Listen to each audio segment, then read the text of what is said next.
Halo jemaat yang dikasih Tuhan, apa kabar? Semoga saudara tetap di dalam keadaan yang baik dan sehat dan terus berpengharapan di tengah pandemi COVID-19.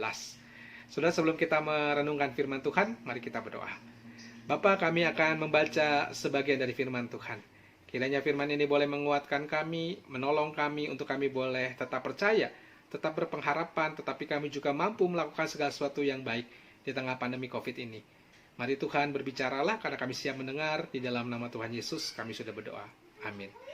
Saudara, bacaan kita hari ini diambil dari surat Paulus kepada jemaat Galatia, yaitu Galatia 6 ayat 2, yang isinya adalah bertolong-tolonglah menanggung bebanmu, demikianlah kamu memenuhi hukum Kristus. Nah, saudara, ada satu kisah yang cukup menarik dari buku yang saya baca. Ini berkisah tentang seorang yang bernama Nicholas Winton.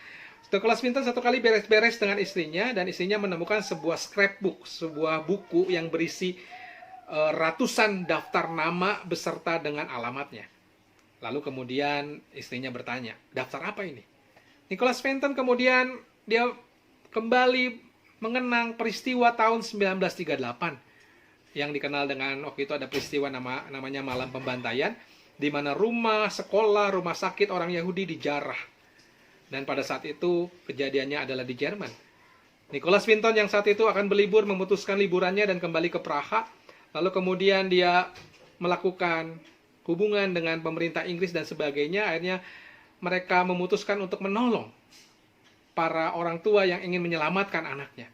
Dan pemerintah Inggris pun memberikan izin untuk bisa melakukan imigrasi besar-besaran ke negara itu. Maka itu Nicholas Winton menyediakan satu kantor yang ada di hotelnya. Lalu kemudian dia mulai mendata berapa anak yang bisa dikirim untuk bisa diselamatkan ke Inggris. Dan tercatat di dalam buku scrapbook itu ada 669 anak. Tidak bisa semua tertolong. Dari sekian ribuan orang yang ingin diselamatkan, dia hanya bisa menyelamatkan 669. Di tengah rasa sedihnya dia tidak bisa menolong, tetapi dia bersyukur masih bisa menolong 669 orang. Dan peristiwa itu terjadi begitu saja. Nicholas Winton tidak pernah menceritakan pengalaman itu. Lalu kemudian kisahnya terjadi di tahun 1988. Satu kali Nicholas Winton diundang untuk berbicara di satu acara, di mana pembawa acaranya kemudian memperkenalkan seorang perempuan yang berusia 50 tahun yang duduk di sebelahnya. All the letters. But back here is the list of all the children.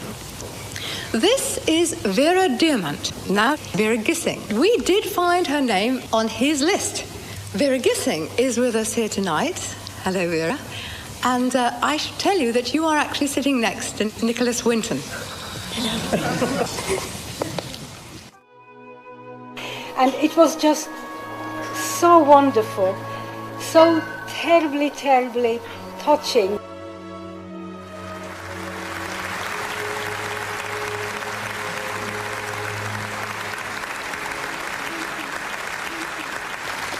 Is there anyone in our audience tonight who owes their life to Nicholas Winton? If so, could you stand up, please?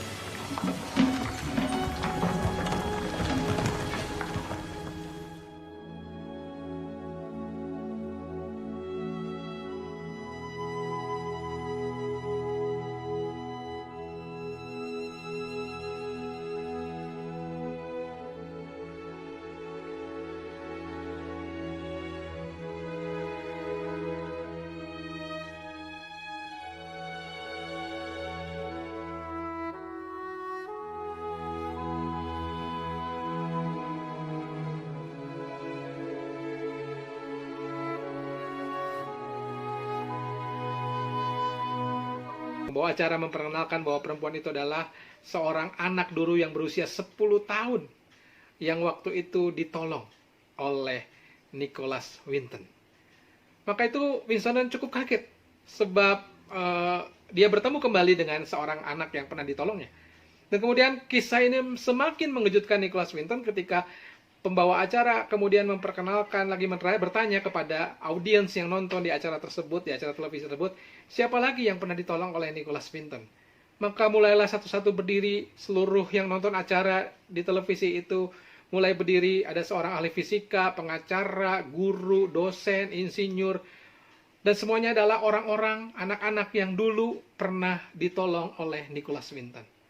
Dan di situ Nicholas Winton terharu. Dia berhasil bukan hanya menyelamatkan, tapi juga berhasil untuk bisa menolong anak-anak ini mewujudkan mimpi dan menjadi dampak bagi kehidupan. Nah, saudara, Nicholas Winton tidak pernah berpikir bahwa apa yang dia lakukan selama itu bisa memberi dampak yang luar biasa. Maka itu dari kisah ini kita diajarkan satu hal di tengah situasi pandemi COVID ini, saudara, mari untuk menolong seseorang tidak perlu banyak yang bisa kita tolong. Apapun yang kita bisa tolong dengan apa yang bisa kita lakukan, mari kita lakukan. Bukan untuk dampaknya, tetapi biarlah ini seperti dalam Galatia 6 ayat 2, kita memenuhi hukum Kristus. Dan Kristus meminta kita untuk saling bertolong-tolongan di masa pandemi COVID ini. Apakah saudara sudah membantu sesama kita? Mari saudara kita mulai peka, kita mulai lihat apakah ada orang di sekitar kita yang berkekurangan dan membutuhkan pertolongan. Tuhan memberkati kita, Tuhan terus menjaga kita, Tuhan memelihara kita, sampai kita bertemu di masa-masa di mana kita bisa bertemu tanpa lagi online, kita bertemu secara fisikal. Salam, Tuhan memberkati. Amin.